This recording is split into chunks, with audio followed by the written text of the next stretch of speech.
Y'all ladies are not gonna like this. I'm gonna be honest with you. But I really don't care. Because I came here to help you get into our minds. I'm not even looking over there. You understand what I'm saying? Because I'm helping y'all ladies get into our minds, okay? It's in Cap o'clock. Yeah, you know what I'm saying? So listen. Gabe in my tribe said, don't drop hints. Mm-hmm. That movie looks interesting. It's just an observation. I like to see that movie. Still may have nothing to do with me. Let's go see the movie is an invitation or a clear definition of what you expect. Mm. So the number one thing for men, and man, I really dive into this one on this PDF, is we can't read your mind. Communicate and be clear with how you feel. Mm.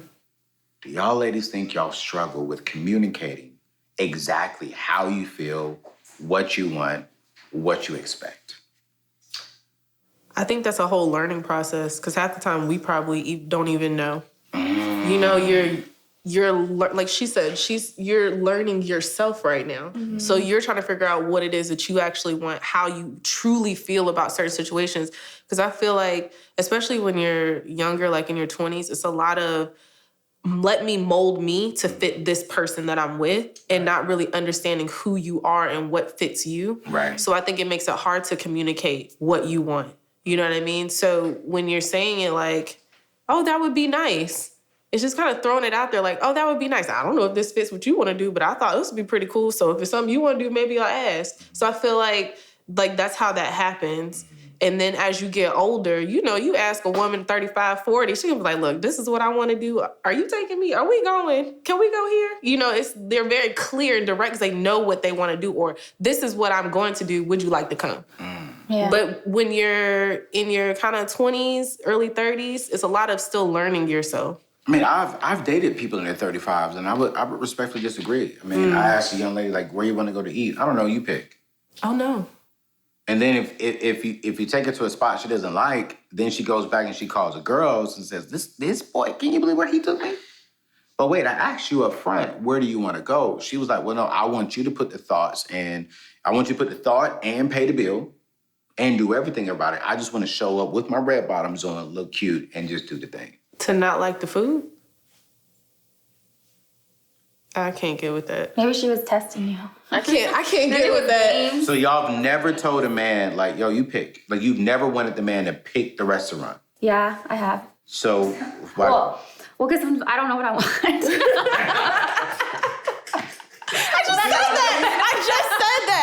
said that. But that's in food. Okay, so I agree with what you're saying, where, like, I've noticed in myself, just, like, over the last, like, 10 years of being, like, a better communicator in that area and saying what I want. And I think sometimes, like, I don't know, I think women are a little bit conditioned to be a little bit softer sometimes. And for me, I feel like I've had to unlearn that and be more direct with what I want, especially in relationships. Something as small as what I want to listen to, like what music or what movie I want to go see, where I want to go eat, to more, like, to bigger things, like what, like, denomination I want my kids to be, or, like, where I want to live and what my vision for the future is and stuff. But when it comes to, like, smaller stuff like going out to eat or music, and it's like, it doesn't matter that much to me, then I'm like, okay, you pick. And I'll find something on the menu, usually. So what if a guy says, all right, I'm going to take you out on a date. And he says, where do you want to go? And you're like, well, I don't care. You choose. And then he takes you to a picnic, or he takes you to Starbucks, or he takes you, I don't know, somewhere that is, like, in the back of your head, you're like, this is not a date. Ooh, but see, that gets into that expectation versus appreciation thing. That's where that gets, because it's like, where your expectations set up. If a man is kind enough to say, I want to do something for you, I want to serve you in some capacity, if your expectations are set up to, we about to take him to a 5-star restaurant with all these things, then he takes you to a picnic, which is probably set up in a very nice way, heartfelt, took time. Right. You can't even appreciate it because in your mind, your expectation is set up differently. Yeah. So it's being clear about just saying like, okay, if I'm with this person and they're showing their care for me, they're spending their time with me, I just need to be in a space of appreciating the time and the space.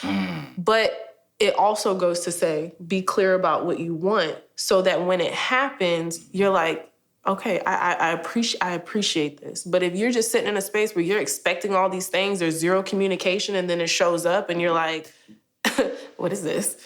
Right. That's on you. That has nothing to do with him because he took his time. But let's live there right there, because as men, I think there is a level of expectation from ladies. I do know for a fact, y'all know me, I'm not gonna spend over $50, $75 on the first date when I take a young lady out. But I think when people meet Anthony O'Neal, it's like, well, I know he got money, so he's gonna take me to somewhere nice. There are ladies who feel as if what's the proper word to say this? Their looks or their value is more than a picnic. That she deserves to be. Don't take me to Chili's. Don't take me to what's the other one out there? Applebee's. You know what I'm saying? Yeah. Don't take me there. Take me to Ruth Chris. Take me to the 5-star restaurant. But who are you and what are you bringing to the table to be able to have that level of expectation? Like, what if she makes 6 figures and she goes there on her own? If that's it, then you should know, or I would assume you would know coming to the table with a woman that's already at that caliber, that her expectations naturally is set higher because she does it for herself. But how do I know that if I just met you? Well, there's conversations before, like you. How do we have that conversation? So you're like, hey, you want to go out to eat? And no, how is that? It's like, if I like, yo, hey, what's up, girl? How you doing? I met you on Clubhouse. Okay. And then boom, we meet, we talking on the phone. Well, we're not having a conversation about your income and your job and what you do within the first few conversations on the phone. So how do I know as a man your caliber is this 5-star when we're just talking about life? Well, I guess that's just a filter. Like, that's your filter. You take girls on, this is their first date that you take them on. And so that's how you know how they respond. Like, honestly, like, once you get to know someone, like, if I were getting to know you, I'd say, like, okay, well, him, like, he may have money, but he doesn't have a lot of time. Right. So if you're spending your time on me, then it's like, you're talking. Then that means a lot. That means a whole lot from a guy like that. That's great. Because you're right. Spending the money, I think, for a lot of guys is not the problem, especially if they are wealthy and successful. It's their time that they value more than they actually value their money.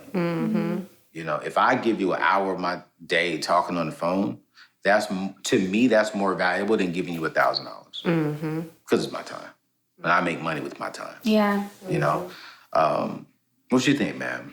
I was gonna say I definitely resonate with that. Again, me being a full-time college student, working, and on top of that, my HBCU tour, I don't have a lot of time. And so, the ladies that I'm interested in or trying to pursue, are they older? Or you like dating around your age? They can't even cook, can they? No, I mean, no, they can cook. They can cook? They can cook. No, they can cook. I mean, like cook? They can cook. Do you date outside your race? I do not. You don't? Wait, say it again? You don't I date? do not date outside my race. You only date black people? I do. Black queens, black women. Yes, I do.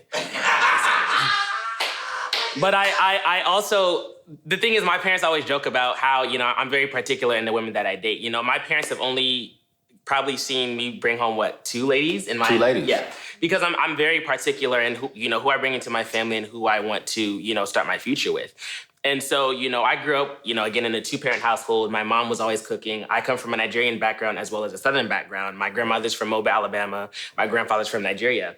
So cooking is in our culture, And so I pride myself in the fact that I can cook very well. And so I also, on my checklist, I don't need, women that can be a super chef. But when I'm out traveling, I need somebody to make sure the kids are fed, like situations like that. Yeah. And you know, my family might joke about her because she may not be able to cook, and I don't want that. I don't want that.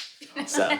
Okay, food is my love language. So you always talk about Yo, so how do you deal with the communication side from ladies in your age bracket? I'm curious. So this seems like your age bracket, they definitely try to play the whole, it seems like in their young 20s, they want to, it's a turn on for the man to figure them out rather than just be blunt and straightforward. I think that in this season of me again stewarding my singleness, you know, a lot of ladies kind of see what I'm doing, and I feel as though they're attracted to me because of what I'm doing, which I don't like. Ooh. I want them to be attracted to my personality and, you know, what I have to offer. And so I think that a lot of the times, and this may be a red flag, I don't know, but a lot of the times I'm already on standby because I already know, I don't know if they're coming genuinely or if they're just coming just because, you know, I've worked with this person, I'm working with this person, I'm doing this, I'm doing that. That's real. That's real. Yeah. I mean, I have that red flag, and I'm learning more and more and more I need to let that go. Yeah. Because I think in order for me to find the woman that God has for me, I have to give her the space to actually hurt my feelings. Right. Because if I don't give her that space, then she can't get close enough to even gain my heart. And so I think as a man, we have to learn to be more vulnerable. And I've had my feelings hurt, you know, but I've learned how to, all right, cool, chop that one up, keep on moving. But I mean, I have that red flag, why are you here? But I've learned, actually, my mom said this. She was like, yo, it's a good thing. I mean, you're who you are, you know? Like, and so you want her to be attracted to who you are and what you do. Because you don't want a woman who don't care about what you do, because then she won't value how you bring in the income and how you're helping people. Right. You just want a woman that can respect and love and honor what you do, but then also cherish the heart. Right. You know, God pulled Eve from Adam's rib. Right. You know, and the rib covers our heart. Right. So you need a woman that is like, yo, I see you. Right. But my assignment is to connect with that. And to get that connected to that so you and I can do bigger and better things. Right.